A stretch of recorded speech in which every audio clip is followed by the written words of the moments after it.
and this is the penultimate poem. It's called From a Lecture on Buddhism, and for those of you who've ever taken a course with Conrad Shoemaker, he is the direct inspiration for this poem.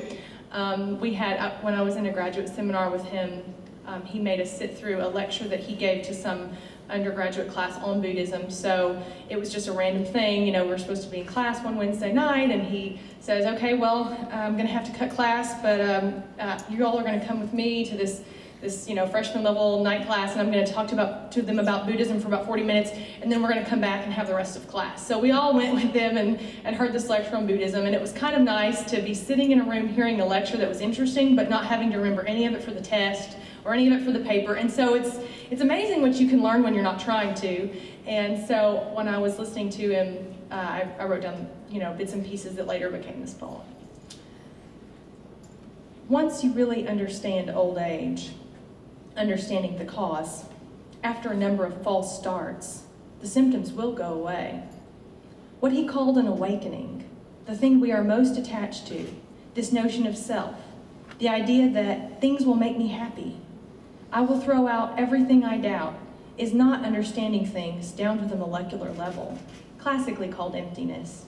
Although we think of ourselves as skin encapsulated, this paper is composed completely of non-paper elements, changing just as much as your physical reality. There is no division. The trees, the stones, the mountains, you are there. The sacred is everywhere.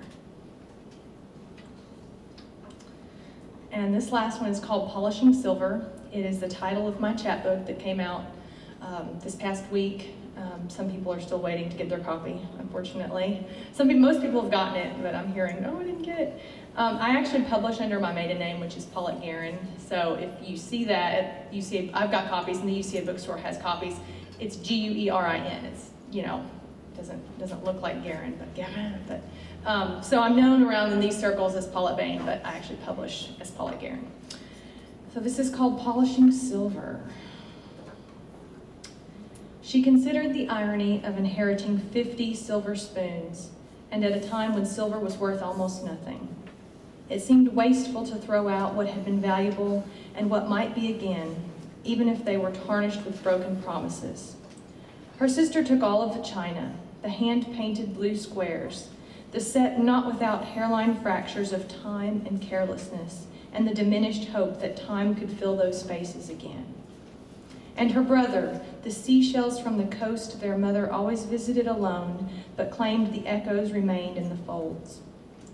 A disappointing death, one that made her wonder who her mother had been and why she didn't give or explain these gifts before their stories were forgotten. The china tucked inside an already full cabinet, the seashells silent in some shoebox slipped under the bed, but the silver she kept polishing, thinking about each layer as it fought against being removed, thinking of each blemish one last time before finding, underneath it all, the memories worth keeping. Thank you.